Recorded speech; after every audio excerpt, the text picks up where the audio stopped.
Generation miss అవుతారు. ఆ పిల్లలు కూడా మిస్ అవుతారు. వాళ్ళు కూడా మళ్ళీ చదువుకోరు. వాళ్ళు కూడా ఇదే మరి కూలి పనులు చేస్తారు. ఏం చేస్తే బాగుంటుందని మిమ్మల్ని మేము మార్గదర్శిగా ఆలోచించాం. సమాజం మనకి అవకాశం ఇచ్చింది. ఆ అవకాశాన్ని సద్వినియోగం చేయాలి. ఇటు ప్రభుత్వం అటు ప్రైవేట్ అందరం కలిసి ఇలాంటి కుటుంబాలని పైకి తీసుకొచ్చి మనతో సమానంగా రాలేకపోయినా వారికి కూడా మెరుగైన జీవన ప్రమాణాలు ఇవ్వాల్సిన బాధ్యత మన పైన ఉంది. దానికి ఏం చేస్తే బాగుంటుందో మీరు చెప్పండి. అనిల్ గారిని ముందు మాట్లాడాల్సింది కోరుతున్నాను. ఎందుకంటే ఈ బంగారు కుటుంబానికి మార్గదర్శిగా వారే ముందుకొచ్చారు కాబట్టి ముందు అనిల్ గారిని మాట్లాడాల్సిందిగా కోరుతున్నాను. అనిల్ గారు, థ్యాంక్స్ లాట్ ఫర్ ఆపర్చునిటీ అండి. Good evening. దగ్గర పెట్టుకోండి. చాలా సిఎస్ఆర్ యాక్టివిటీస్ చేసాం కానీ వీటిని టెక్నాలజీలో చేసాము, లేకపోతే సోషల్ ఇన్ఫ్రాస్ట్రక్చర్ బిల్డ్ చేసాము. We're donating lot of various angles of social services. It's a great angle for somebody to మాకు ఎలా రీచ్ అవ్వటానికి మనుషులకి చేద్దాం అనుకున్నా సరే ఎలా రీచ్ అవ్వగలం అన్న పాయింట్ ఇది పెద్ద మంచి ప్లాట్ఫామ్స్. ఈ సబ్జెక్ట్ చెప్పి మన గవర్నమెంట్ డెఫినెట్గా దగ్గరలో మంచి స్కూళ్ళు ఉంటాయండి.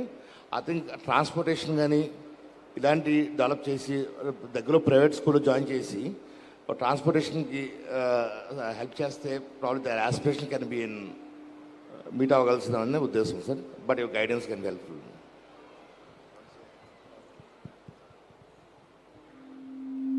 ఇప్పుడు మనం సమావేశమైంది ఇక్కడ ఒక వ్యక్తి సమస్య పరిష్కారం చేయడానికి కాదు. సమాజంలో అట్టడుగున ఉండే 30 లక్షల కుటుంబాల్ని పైకి తీసుకురావాలని, అందులో ఎవరైతే ఇప్పటికి సమాజం వల్ల పైకి వచ్చిన వాళ్ళని మీరు చూస్తున్నారు. మొన్నటి వరకు కృష్ణారెడ్డి గారు ఇక్కడే ఉన్నారు. ఈ జిల్లా ఆయన పక్క జిల్లా కృష్ణా జిల్లా. అనిల్ గారిది అయితే ఈస్ట్ గోదావరి జిల్లా. కృష్ణా మచిలీపట్నం దగ్గర, వారు కూడా మచిలీపట్నం దగ్గరనే. వీళ్ళిద్దరిని చూస్తే స్వయం శక్తితో పైకొచ్చారు, వాళ్ళ కష్టార్జితో పైకొచ్చారు. ఈరోజు వాళ్ళంతా కూడా పెద్ద పెద్ద ఇండస్ట్రీస్ పెట్టి ఒక స్థాయికి రీచ్ అయ్యారు.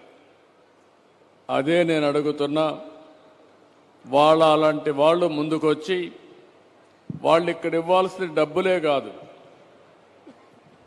వాళ్ళకు గైడెన్స్ ఇవ్వాలి. ఆ పిల్లలు చదువుకోవాలంటే ఎక్కడెక్కడ చదివించాలి, ఏం చేయాలి, వాళ్ళ ఆదాయం పెరగాలంటే ఏం చేస్తే వాళ్ళ ఆదాయం పెరుగుతుందో ఆలోచించి మొట్టమొదటిగా మీరు వాళ్ళని పేదరికం నుంచి పైకి తేవాలి.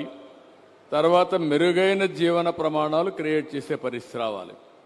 నేను కూడా ఒక ఊర్లో పుట్టాను. 7 కిలోమీటర్లు నడిచిపి చదువుకున్నాను. చదువుకున్న తర్వాత యూనివర్సిటీకి వెళ్ళాను. అక్కడి నుంచి స్టూడెంట్ పాలిటిక్స్లో ఉన్నాను. ఫస్ట్ టైం ఎమ్మెల్యే అయ్యాను. అక్కడి నుంచి మంత్రి అయ్యాను. అక్కడి నుంచి నేను ముఖ్యమంత్రి అయ్యాను. ఈరోజు జరిగిందంటే నాకు వచ్చిన అవకాశాలు నేను ఉపయోగించుకుంటూ అంచెలంచెలుగా వెళ్ళాం. పవన్ కళ్యాణ్ గారు కూడా అంతే, నా పక్క ఉండే చంద్రశేఖర్ గారు కూడా అంతే. మనమందరం కూడా సమాజంలో పైకి వచ్చాం. సమాజం గుర్తింపు ఇచ్చింది. తిరిగి సమాజానికి ఇవ్వవలసిన బాధ్యత మనందరిపైన ఉంది. ఆ మెసేజ్ ఇవ్వడానికే ఇప్పుడు కూర్చున్నాం. అందుకే వాళ్ళని బంగారు కుటుంబాలు అన్నాం, మిమ్మల్ని మార్గదర్శులు అన్నాం. ఏదో ఒక 10 రూపాయలు ఇచ్చి ఒకసారి పిల్లలు చదివించడానికే కాదు, వాళ్ళని కంటిన్యూగా హ్యాండ్ హోల్డ్ చేయడం, సహాయం చేయడం, వాళ్ళకి సరైన సమయంలో సరైన సలహా ఇవ్వడం, ఇవన్నీ చేయాల్సిన అవసరం ఉంది. ఈ కాన్సెప్ట్ మళ్ళా ఒకసారి మాట్లాడదాం. మీరు ఆలోచించి మీ ఉపన్యాసాల్లో మీరు చెప్పినప్పుడు మీ మైక్ ఇస్తాం, మీరు కూడా చెప్పండి. నా ఉద్దేశం ఒకటి, సమాజం వల్ల పైకొచ్చిన వాళ్ళు మీరు కూడా పేరు కోసం మళ్ళా సమాజానికి తిరిగి ఇవ్వాల్సిన అవసరం వచ్చింది. అది చేయాల్సిందిగా మనస్ఫూర్తి కోరుకోండి. ఇప్పుడే మీకు మైక్ ఇస్తాను, మీరు మాట్లాడుదురు. నమస్కారం, మీరు చెప్పండి బ్రదర్. రెండో కుటుంబం ఇమాన్యుయల్ కుటుంబం, భవన నిర్మాణ కార్మికుడు.